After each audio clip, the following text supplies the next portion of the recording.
E não deu nome, e Deus vai dar graça do mesmo jeito. Amém?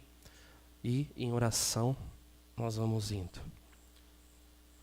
Lucas 2, verso 11. Eu quero falar mais um pouquinho sobre a primeira vinda de Jesus, o nascimento do Senhor Jesus. E eu tenho sido muito agraciado com essa palavra. E eu espero que Deus também possa alimentar cada um de vocês. Lucas capítulo 2, verso 11 diz assim: Hoje, na cidade de Davi, lhes nasceu o Salvador, que é Cristo, o Senhor. Vamos orar. Ó Deus, vamos a Ti, Senhor, com muito temor e tremor diante da Tua santa presença, para suplicar a Sua graça, a Sua misericórdia, e a ação do Seu Espírito em nosso meio, em nossos corações. Toda palavra proferida deste púlpito, ó Deus, sem a ação do Espírito Santo não surte efeito, não nos alimenta, não nos convence, não nos renova.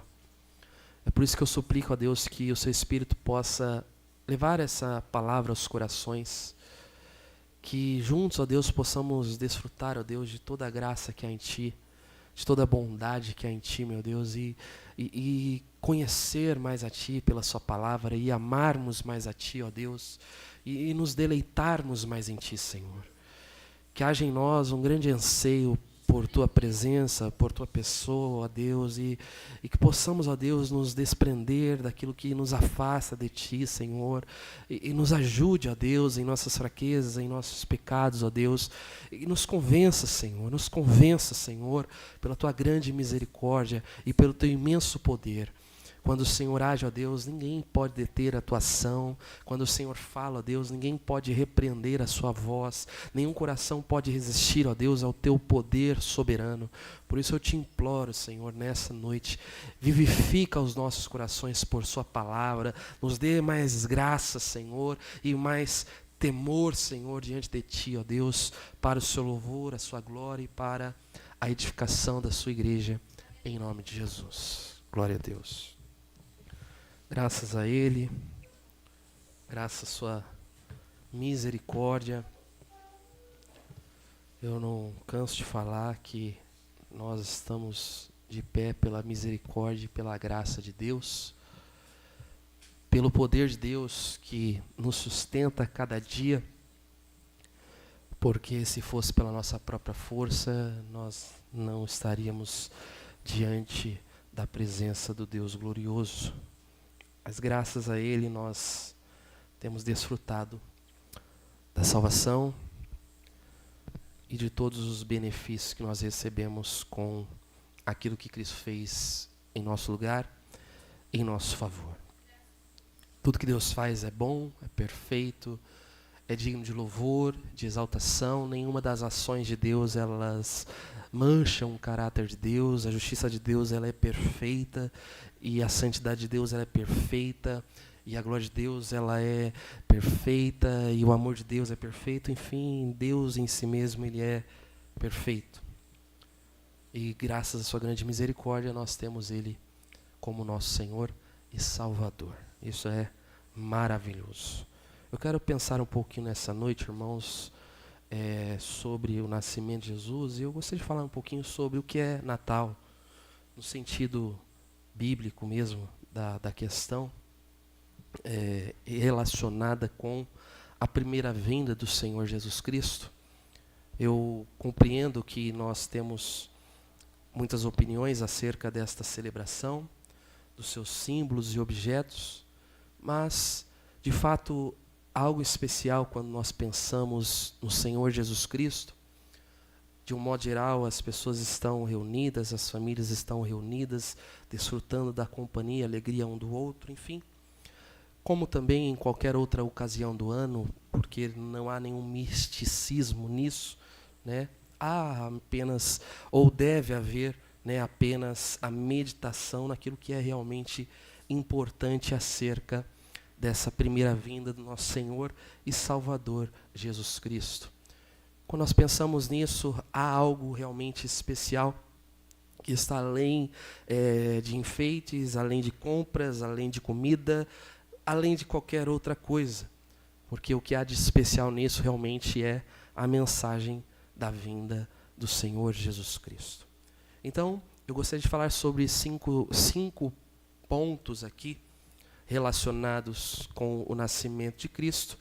O primeiro deles é um tanto quanto óbvio, que é justamente o seu nascimento.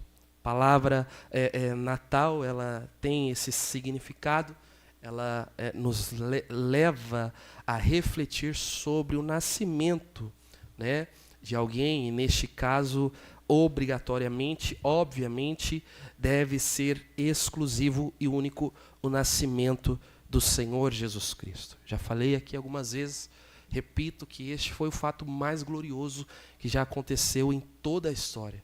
Deus se vestir como homem, Deus deixar o esplendor da sua glória e se fazer como um de nós, né, a fim de nos salvar.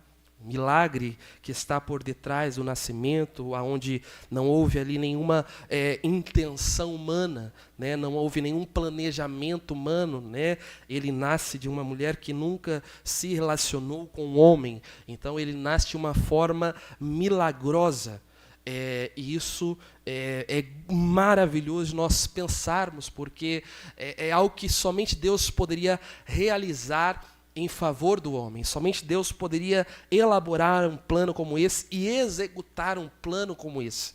Nenhum ser humano teria capacidade de planejar algo tão maravilhoso quanto o que Deus planejou para o seu povo. De fato, não há uma concordância, não se sabe a data exata do seu nascimento. É certo que não foi no mês de dezembro, por todas as coisas que estão envolvidas neste mês em Israel. Contudo, há uma data estabelecida que nos faz refletir sobre este fato glorioso. E é claro que, como crentes, nós observamos isso o ano todo. Todo ano nós nos alegramos porque Cristo veio ao mundo. Todo ano nós celebramos porque Cristo veio nos salvar, Cristo veio morrer em nosso lugar e por sua grande graça nós temos desfrutado de uma nova vida. Contudo, como crentes em Cristo, com sabedoria, entendimento dos céus, nós devemos aproveitar todas as oportunidades para manifestar a alegria e o amor que nós temos pelo nosso Senhor e Salvador Jesus Cristo. Contagiar, semear nos corações dos incrédulos a boa nova do seu nascimento. Todas as pessoas que receberam a notícia do nascimento do Senhor Jesus Cristo foram agraciadas com uma mensagem de encorajamento. Quando o anjo, por exemplo, aparece a Maria e revela a ela o que haveria de acontecer, ele diz a ela: não temas, não tenha medo, não se preocupe, não se desespere, você foi agraciada por Deus, você foi escolhida pelo Senhor. Quando também José, ao receber a notícia, ele começa a pensar no que fazer, porque aquilo certamente geraria um grande escândalo, e ele, tentando preservar ali a vida de Maria, planejava fugir, né, e deixá-la para que ela não recebesse a culpa. E quando ele pensa em todas essas coisas, também o anjo aparece a ele e diz a ele: José, não temas receber Maria como sua mulher, porque o que nela tem foi gerado pelo o Espírito Santo. E quando também os pastores estão no campo, nós acabamos de ler aqui, e chega a grande notícia de que havia nascido o Salvador, os anjos dizem a ele: não temas, porque nós temos boas novas de grande alegria. E qual é a boa nova senão que o Salvador veio ao mundo para nos salvar? Cristo nasceu, irmãos, para que nós, por sua infinita graça e misericórdia e amor e bondade, pudéssemos nascer da nossa morte. Nós estávamos mortos em transgressões e em delitos, até o dia em que o Espírito de Deus tocou os nossos corações, iluminou os nossos olhos através da sua palavra, nos deu um novo coração, nos fez novas criaturas. Então nascemos para a vida eterna. Então, o nascimento do Senhor Jesus Cristo nada mais é do que o anúncio das boas novas para o povo que estava em trevas. E é por isso que a Bíblia diz que sobre os que viviam na sombra da morte raiou uma luz, e essa luz é Cristo. A Bíblia diz que Ele é a luz do mundo. O João, quando fala sobre Ele, fala: olha, eu não sou a luz, Ele é a verdadeira luz, Ele é bendito para todo sempre. Então, quando nós pensamos em Natal, nós pensamos no nascimento nosso Senhor e Salvador, que nada mais é do que as boas novas para os perdidos. As boas novas para os perdidos é que Cristo se fez carne, habitou entre nós, morreu, ressuscitou, reina, está vivo e voltará para nos buscar, e viveremos com Ele para todos sempre. Mas há um segundo ponto também que é maravilhoso nós pensarmos, que é acerca da manifestação do amor de Deus para com o seu povo. O nascimento do Senhor Jesus Cristo é algo que antecede o nosso tempo presente. Ele foi decretado desde os tempos eternos, quando nada existia. Aprove o Senhor, no plano eterno, criar um povo, revelar a sua glória a este povo, e este povo que cairia por causa do pecado, que seria salvo por Ele, através da vinda do Salvador.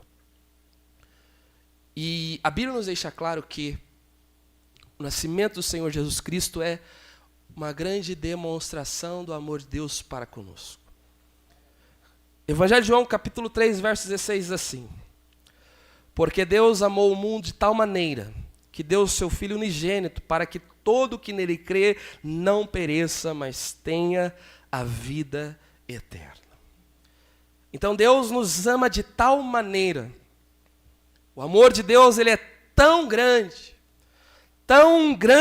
pelo seu povo, que ele dá aquilo que é mais precioso. Cristo nasce de uma virgem por amor. Através do profeta Oséias, por exemplo, do Antigo Testamento, ele já havia dito: eu voluntariamente os amarei. Aprove ao Senhor nos amar. Irmãos, o amor de Deus para conosco... Alguém me dá um pouco de água? O amor de Deus para conosco é algo extremamente confortável e seguro. Nós já falamos aqui algumas vezes acerca do amor de Deus, e de fato, ninguém vai te amar como Deus te ama. Ninguém vai te amar como Deus te ama. Nem a pessoa mais preciosa para você neste mundo vai te amar como Deus te ama, porque há um único amor que é imutável. Há um único amor que não aumenta e nem diminui. É o amor de Deus para com os seus filhos. E Deus, Ele nos ama ontem, Ele nos ama hoje, Ele nos amará amanhã. E Deus nos amou de tal maneira que, tendo nos amado, amou-nos até o fim. Foram as palavras do Senhor Jesus Cristo. Jesus Cristo também declarou que por amor das suas ovelhas Ele daria a sua própria vida. A morte de Cristo, irmãos, assim como o seu nascimento, fora decretada desde os tempos eternos. E ela só é possível porque Ele nasceu. E essa é, sem dúvida alguma, das grandes demonstração de amor de Deus para conosco. Pensar no fato que Cristo assumiu para si um corpo. Isso não é tão falado. Mas o corpo que Cristo assumiu, ele permanece para sempre. E Cristo assume um corpo para que de alguma maneira o seu povo pudesse se relacionar com Ele de forma ininterrupta. A Bíblia diz que Ele é a imagem do Deus invisível. E em Atos, quando ele está subindo com o seu corpo glorificado, ressurreto, o corpo que venceu a morte, os anjos aparecem diante dos apóstolos e dizem: olha, esse que vocês estão vendo subir, da mesma forma que ele subiu, ele voltará, ou seja, com este corpo glorificado, ele voltará para buscar o seu povo e nós estaremos com ele para todos, sempre, sempre, diz a palavra de Deus, que ele será o nosso bom pastor, que nos guiará e nos conduzirá a pastos verdejantes e nós não teremos falta de nada, porque ele suprirá todas as nossas necessidades. Isso é a manifestação do amor de Deus para com o seu povo. Deus nos amou. Deus nos ama. E Deus nos amará por toda a eternidade. Não há uma explicação para o amor de Deus conosco, porque não há merecimento para este amor. Não é o que eu fiz, não foi o que você fez, não é o que nós fazemos, é a livre e espontânea, soberana vontade do Deus soberano. Eu voluntariamente os amarei. O pecado nos separou deste amor quando Cristo criou o homem e se relacionava com ele no Éden, e o homem pecou, houve uma grande separação. E então, de que forma este amor poderia ser restaurado, se não com a sua encarnação, sua morte, sua ressurreição? Então, irmãos, quando nós pensamos no nascimento do Senhor Jesus Cristo, nós devemos nos lembrar, ele nasceu por amor de nós. Por amor de nós. Eu posso te garantir que a pessoa mais poderosa deste mundo, com todos os seus poderes e riquezas, jamais deixaria tudo, abandonaria tudo, por amor de uma raça caída. Por amor de homens que nada queriam senão pecar somente e viver no pecado. Por amor de pessoas que nada fariam senão ofender a santidade de Deus diariamente. E a Bíblia ainda fala, talvez por algum homem bom alguém pode morrer. Mas o fato é que ele não morre por homem bom, ele morre por homens maus. Até porque se os homens fossem bons, não haveria necessidade de um Salvador. Então ele também não nasce por causa de homens bons, mas ele nasce por causa de homens maus. As suas palavras foram: eu vim buscar e salvar o que estava perdido. Então Deus nos ama dessa forma, que deixa o esplendor da sua glória, se faz como um servo, é humilhado, obediente até a morte, morte de cruz. Então lembre-se sempre, Natal não é enfeite, não é nada disso. Natal é o amor de Deus para com os seus filhos. Terceiro, também nos revela a beleza gloriosa da pessoa de Deus. Como disse, ele é a imagem do Deus invisível, diz a palavra de Deus. O Evangelho de João, capítulo 1, 18, diz assim: ninguém jamais viu a Deus, mas o Deus unigênito, que está junto do Pai, o tornou conhecido. Aquele glorioso dia, na cidade de Belém, nasce o Salvador. E ele nasce para nos revelar o Deus invisível. Ele é, segundo Colossenses, Paulo, através de Colossenses, no capítulo 1, ele é a expressão máxima do seu ser. Ele é a revelação do Deus invisível. E eu fico pensando naquele dia, quando cumpre-se a profecia de Isaías, que a mulher virgem ficaria grávida e nasceria um filho, e naquele dia, quando se cumpre a profecia, todas as pessoas que estavam ali em volta sabiam o que estava acontecendo. Todos tinham certeza de quem ele era. Maria já sabia porque a fora revelada, José já sabia porque fora revelado, aqueles que foram convidados a estar presentes também sabiam porque fora revelado. E sem dúvidas, cada olhar daquelas pessoas que estavam ali em volta, sem pronunciar uma palavra, revelava a glória de Deus em Jesus Cristo. Aquela criança nos braços de Maria e José revelava a glória de Deus. Os pastores no campo, quando recebem a notícia de que o Salvador é o Messias, o prometido, e os seus olhos brilhavam porque eles contemplaram a gloriosa revelação de Deus. Os magos que de longe vieram com um único propósito: nós viemos aqui para adorar o Rei dos Judeus.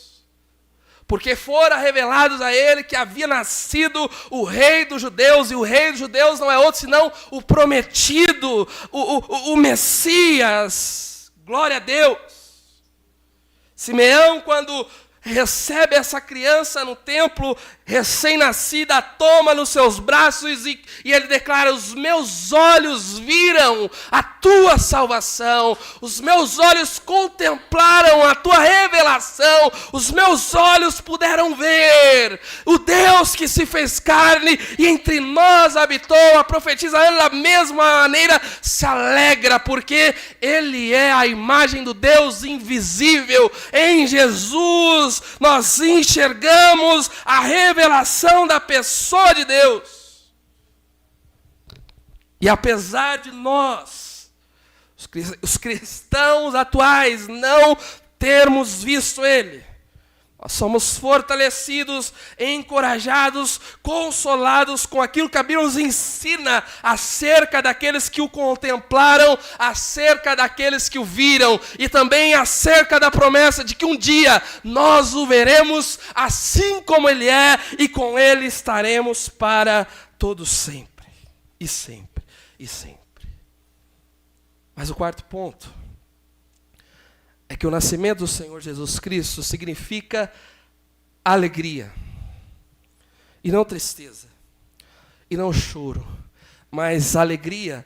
Lucas 2, verso 10 diz assim: mas o anjo lhes disse: não tenham medo, estou lhes trazendo boas novas de grande alegria, que são para todo o povo. E qual é a boa nova, senão essa que o verso 11 diz: hoje, na cidade de Davi, lhes nasceu o Salvador, que é Cristo o Senhor.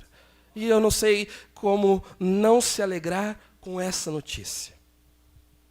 O anjo enfatiza que as boas novas são boas novas de grande alegria, ou seja, uma alegria sem igual. É a verdadeira alegria, não é a alegria passageira do mundo, não é a alegria das bebedeiras do mundo, não é a alegria das festas, não, a alegria que permanece no coração do salvo. Nós somos alegres, irmãos, não porque nós temos prosperidade ou coisa semelhante, mas porque Cristo está em nossos corações. Há uma alegria que transcende o sofrimento, há uma alegria que transcende todas as coisas, porque apesar de Cristo nascer em Belém, ele não nasce somente em Belém, mas ele nasce em cada coração que nele crê, confessa-o, se arrepende, o ama com todas as suas forças. Então não há como não se alegrar com a vinda deste rei, com o seu nascimento e com aquilo que ele tem feito em nossos corações.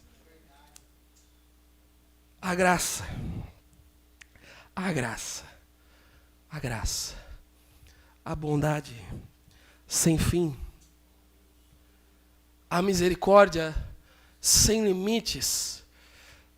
Há uma alegria, irmãos, que aquele que tem desfrutado sabe a alegria que eu estou falando. Por isso que Paulo, o apóstolo, quando escreve cartas em prisão, ele diz: olha, alegrem-se. Alegrem-se sempre. Mas Paulo, você está preso, acorrentado, vai morrer, vai perder a cabeça. Alegrem-se. A alegria de Paulo não estava no seu status, não estava em seu conhecimento, não estava em sua religião, mas estava no fato de que Cristo nasceu em seu coração. Então aquele homem acorrentado, sofrido, que levou açoites, que passou fome, que enfrentou prisões e traições, ele podia declarar e ele podia incentivar aos outros dizendo: alegrem-se sempre. Irmãos, alegrem-se, porque o Salvador nasceu em seu coração. Quando Isaías fala sobre o seu nascimento, no capítulo 9, verso 3, ele diz assim: olha, fizeste crescer a nação e aumentaste a sua alegria. Eles se alegram diante de ti, como os que se regozijam na colheita, como os que exultam quando dividem os bens tomados na batalha. Veja aqui que ele está falando sobre o nascimento do Senhor Jesus Cristo. Ele diz: olha, em ti eles se alegram. Somente no Senhor há alegria plena, a alegria verdadeira, a alegria que não se acaba. É por isso que a Bíblia diz que no céu não haverá choro, não haverá tristeza, não haverá angústia, não haverá sofrimento, porque nós estaremos diante de Deus para todo sempre, e estar diante de Deus é estar com o coração satisfeito, alegre, desfrutando de toda a bondade e graça que o Senhor tem para conosco. Pedro, o apóstolo, ainda escreve no primeira carta, capítulo 1, verso 8 e 9, ele diz: olha, mesmo não tendo visto, vocês o amam. E apesar de não o verem agora, creem nele e exultam com alegria indizível e gloriosa, pois vocês estão alcançando o alvo da sua fé, a salvação das suas almas. O que é alegria indizível e gloriosa? Indizível e gloriosa é aquilo que é produzido no coração do salvo, porque ele recebeu o tesouro mais precioso da sua vida. Os nossos tesouros não são paredes, não são coisas, não são pessoas, não são projetos. O nosso tesouro é Jesus Cristo. Ele é o nosso tesouro maior e o nosso coração se enche de alegria porque Ele nos alcançou. Não vimos, não estávamos lá, mas os nossos corações se alegram em Jesus Cristo. É por isso que diante do seu nascimento nós devemos nos alegrar. E por fim, e não menos importante do que os outros, o nascimento do Senhor Jesus Cristo é o que nos traz libertação. Com a vinda do Messias, houve libertação. Quando Isaías vai falar sobre o seu nascimento, no capítulo 9, verso 1 e 2, ele diz assim: contudo, não haverá mais escuridão para os que estavam aflitos. No passado ele humilhou a terra de Zebulon e de Naphtali, mas no futuro honrará a Galileia dos gentios, o caminho do mar, junto ao Jordão. O povo que caminhava em trevas viu uma grande luz. Sobre os que viviam na terra da sombra da morte, raiou uma luz. Essa é a condição dos prisioneiros, envolto à escuridão, envolto à aflição, caminhando em trevas, vivendo na terra da sombra da morte. Essa é a descrição perfeita do prisioneiro do pecado. Desde que Adão pecou, o primeiro pecado, um único pecado, o mundo inteiro, todo mundo, vivia debaixo da escravidão do pecado. A palavra diz isso claramente, e ela diz assim: olha, não há ninguém que faça o bem, não há nenhum sequer, não há ninguém que busque a Deus. Todos os herdeiros de Adão, em sua queda, receberam uma única coisa: a morte. Porque foi isso que Deus prometeu. Desobediência vai gerar a morte. O salário do pecado é a morte, nada mais do que isso. E a Bíblia nos ensina que todos nós estávamos mortos em pecados e em transgressões. Todos estávamos escravizados pelo pecado, então não havia liberdade, não havia vida. O diabo se alegrava e triunfava, mas havia uma promessa: que da semente da mulher o seu descendente esmagaria a cabeça da serpente. Naquele glorioso dia, nasceu o prometido.